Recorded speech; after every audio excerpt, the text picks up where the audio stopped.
Ah, what did you do?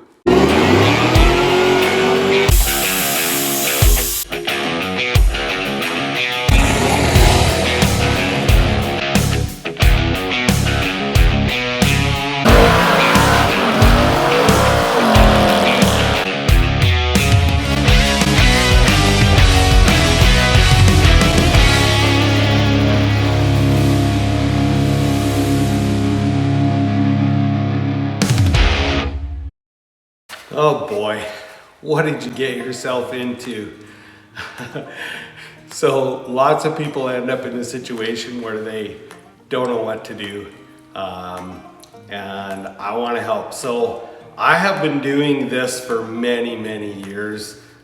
Worked in the car industry a long time. Also worked in the welding industry, owned business, and had the opportunity to teach. So what I really want to focus on here though is what we're gonna do with this. So I really into cars, loved rebuilding them, started really young rebuilding cars. You're probably a hot rod guy that you like hot rods, you want a hot rod, you have a hot rod, you maybe done some motor swaps, or you're thinking about a project car, whatever it is. And you're at the point where it's like, oh, you might have started something and like, oh, what do I do? So let's get into that and figure out what to do and help you carry on with the hot rod project, or be able to get into a hot rod project where you're not biting off more than you're chewing. And I'd like to talk about this car with that. So this is a 1968 Corvair, and what I understand the story is this gentleman and his dad, either they owned the car together or they were going to be building it together, but tragedy of course happened, and so that didn't happen. This was brought to me by a body shop. I don't do the body work. I'm not interested in it. I might do it on our own stuff or whatever, but I'm not gonna do the body shop job. So what we're gonna do with this car, it's a very slight resto mod. Now, the thing with a 68 Corvair is it's not like your normal, typical run-of-the-mill car. I'm not gonna say run-of-the-mill like a Chevelle or a Camaro or a Challenger or whatever, but those are more run-of-the-mill, which, I mean, they're hard to find now. You know, you find barn finds and whatever, but a car that doesn't have kits to it. So there's a lot of research that needs to go into this car, and but I can't just phone up someone and order a bulk kit for this car, for the interior or the whatever. So you gotta actually know what you're looking at. And so the whole deal with this entire project is it needs to be dealt with like an elephant. How do you eat an elephant? One bite at a time. So with this car, how I started on it, and how I start on every car, doesn't matter whether it's a run-of-the-mill or not, is get organized. So before I get organized, I just take a pencil and a pad, and I go over the car and I just look at the car. Anything blaring obvious, it's like, oh, I need that, I need that, I need that. Oh, we gotta fix that, we gotta deal with that, we gotta deal with that. So this isn't just a restoration. So on a restoration, you would do the same steps minus one step, two steps, I guess. But with a resto mod, we are gonna take and we are going to make this thing run and drive. It won't be totally done, but it's gonna be a run and drive because we're fuel injecting this, which this was carbureted. So if this was just putting it back to stock with the stock brakes and everything, we can disassemble this thing. We can blow this thing right apart, and we can catalog everything, organize it all, order our parts, and get it on the rotisserie, send it to the body shop, bring it back, reassemble it, done. But when you're doing modifications, like this needs some modifications on the back arms for the disc brakes. This needs modifications on the engine, on the gas tank, on all that stuff. So if I was to take and get this thing painted without those modifications done, what's gonna happen is I'm gonna bring it back and I'm gonna be messing up paint, drilling holes, doing all that stuff. And then I have, depending on the climate where you live, I have more chance of rust happening. You might be doing a 4x or something like that, or something that's going to be driven in the winter and there might be corrosion stuff on the road, so you're going to have a problem with that. So your best chance is going to be, when you're doing a mod like this, is do all the mods. Make the car run, drive it down the road, work out everything that you need to, because then all your mounts are welded on, all your stuff's welded, your holes are drilled, you got stuff threaded you need to, the car is complete. Now, you rip it apart and you send it to paint, you get it back and you reassemble it. So that's the extra steps that we have to do, is do the modifications to this car and then send it to the body shop. Wow, that's a big deal, right? Okay, so before you even do that, you get your list together of things that you need and then you research. Now there's lots of forums out there and I have seen lots of good information on forums, but lots of information on forums that people just like to chime in and they really can give you some bad information. So yeah, forums are beautiful. The thing that I really like about forums is you can spend some time, and that's what you need to do, is spend some time and you do the research to find out who is a professional dealing with these cars in particular. I found a couple professionals and guess what I did? I picked up the phone, I left messages, they phoned me back. I have got a wealth of information from these guys. They want to help you. Yes, some of them I'm going to be buying parts from for this car. So for this car, there was a couple things that should be done to make it more reliable.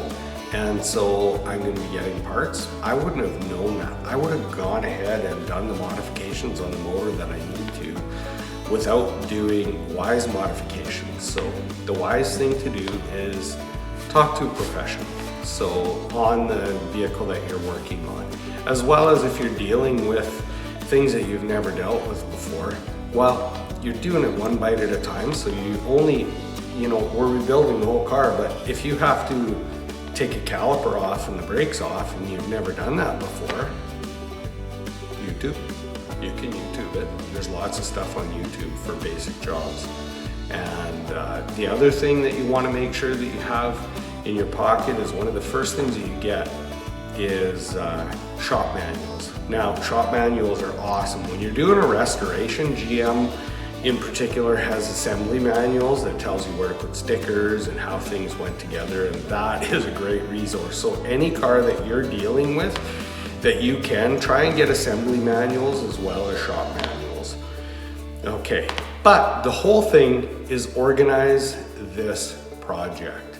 So once you've gone through and made that big old list, you start going through individually. Now, if you look, you can see there's a couple boxes there. So those boxes definitely have a purpose, and that's where we're starting with this. So I have a local shop that I deal with that are excellent for polishing stainless aluminum and fixing stuff. So on this car, not everything is available. There's a bunch of stuff that I'm having to get that's missing, but there's a bunch of stuff on this that is in pretty decent shape. I can't get parts for, and these guys are going to be able to polish these parts up. So what do I want to do? Because I don't know how long the body shop's going to take. I don't know how long this project's going to take. Of course, I have it booked in, so I'm going to be ripping through it in the time, but it still takes a long time because I have 10 other projects on the go with this car as well. And the reason I do that, one of the main reasons is, well, summer and winter are different here. It slows down in the winter. I work on a lot of bigger projects this summer. I have the dyno, I have other things. I have the racing season, all that stuff that I deal with. So how do I keep it organized? Well, On the roof of the car, I have all of my lists that I'm working on. I have lists online on online stores, but in this box right here, I've ripped it apart and I have an inventory. So I have cataloged what's in that box. So all of the stuff in there, so the very first thing on the list of this is front truck lock trim. I also have with lever for latch taped on. So I have details of what's in that box. So when I give that box to my remanufacturer of these parts, I photocopy this. I take a picture of it, whatever, and then I give this list to them. And that way they know that when they're putting this together, they're like, ooh, when we give it back, this is the inventory that they get back. That's how I keep track of that box. The next box, the big box there, well, I've just started it, it's box 1. So all these boxes are gonna be put on pallets and they're put out into storage. I have storage. So that's all it's gonna have on it is box 1. These are gonna stay with the paperwork for the car. And this one is rear chrome screws. Now, when I took the parts of the rear chrome off of this car, a bunch of it was missing. So when I did those rear chrome screws, I went and looked at the missing parts of the rear chrome. I found those parts. I found the screws for those parts, and I have those in my shopping cart for the place that I can get them. So as you disassemble, I didn't go and look at, oh no, where are the screws for the dash? I focus on one area of the car. Then I pulled the under hood liner off, okay? I took the clips for that and I put those in the box. Now, there is a thing that you want to do when you're doing this. So box 1 is going to get a whole bunch of miscellaneous parts put into it. It's cataloged, it's organized. As I'm taking it apart, putting it in those boxes, labeling everything, here's what I do. So these are Ziploc sandwich bags. Now, you can use whatever bag you want. I actually don't use the Ziploc sandwich bags too much. And the reason I don't use the sandwich bags is, well, everyone says that plastic lasts forever. Well, after about 2 years, when you go to take that plastic bag that had all your screws in it, it's deteriorated, it's falling apart. So this job shouldn't take that long. I am hoping this job doesn't take that long. I don't know what's gonna go on with Mark, but I am going to be using sandwich bags for screws. Now, if you go into the freezer bags of this Ziploc stuff, well, those last for a long time. So if you have a long-term project, just buy better disposable bags or freezer bags or whatever and get yourself organized. So my plan is to keep you up to date on the steps of what's going on. I'm going to be disassembling, figuring out what I need to order, and carrying on with getting this car ready to get to paint, and then we'll just keep you in the loop of what's going on with the build. I am waiting for a bunch of calls back from the professionals that I was talking about. So that's going to really put a wrinkle in things. So I need to be able to run and drive this thing. So what's the next step that we do? Well, we don't want to touch the engine yet until we know what's going on with that. But I can blow this interior apart. All the chrome is coming off the car. For the window chrome and so on, I think I have the tools to take it off. But I think what I'm going to be doing is the guys that are polishing it, I'm probably going to get them to reinstall all the chrome. So I'll probably take the car to them or get them to come here to pull the chrome off. Now, that's another thing. I've done this lots. But you need to choose, am I going to be able to polish this chrome in a timely manner? Well, I do have the polishing discs. I have all of that stuff, but a guy that does it every day is going to end up doing it quicker, and he is going to have a nicer product. So those are decisions that you need to make when you're doing a car. Is this something I really should be doing? You can do anything, but should you do anything? So if your skill set isn't that, find out who can do it and go from there. As you see, I ran the wipers. This windshield was very scratched already, and I believe we're replacing it. But why did I run the wipers? Well, I got everything powered up and working in this car. So the wiper motor is slow. This, you can get a rebuild kit or a wiper motor. The rebuild kit actually just changes the bushing in it, which is easy bushing and brushes, which is pretty easy on the wiper motor, and the washer pump is done. It doesn't work at all. So I can't get rebuild stuff for that, but I can get the replacement pump that goes onto the wipers. So those are the things when you're going through, you want to make sure that you go through each thing individually, test before you rip apart so that you know what kind of stuff you're needing. The first thing that we're going to do, I still got to get the bumpers out of it. They're twisted up. We're probably going to be changing those, but it is just such a sweet little car.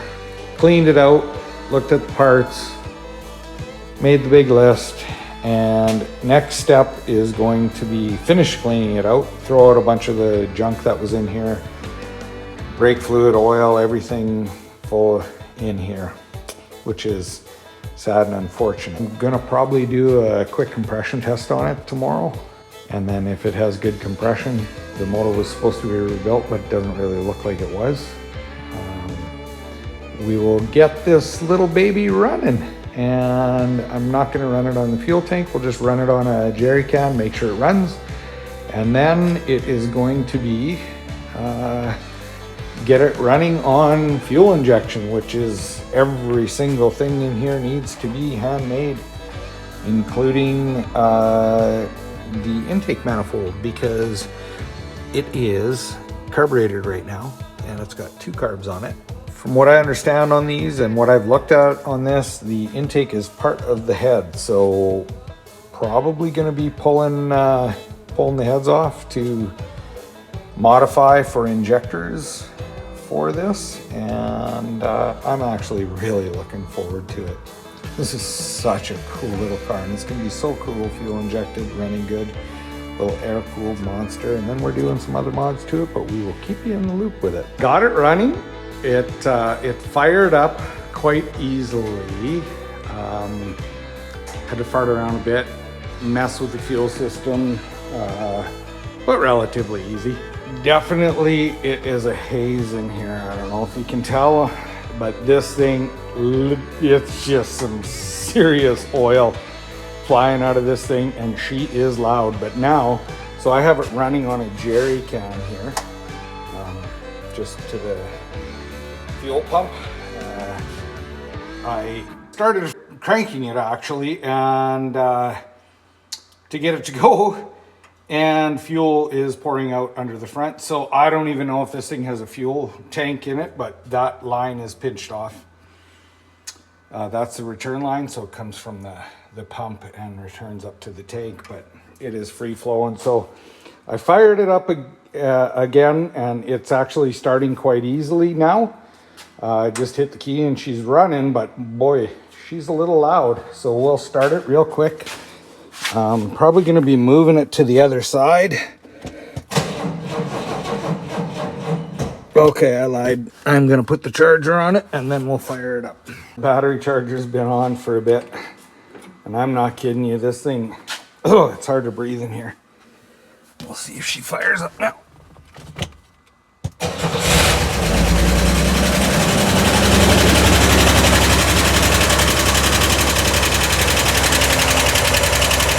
Engine noise, so don't want to leave it run long, don't want to damage anything.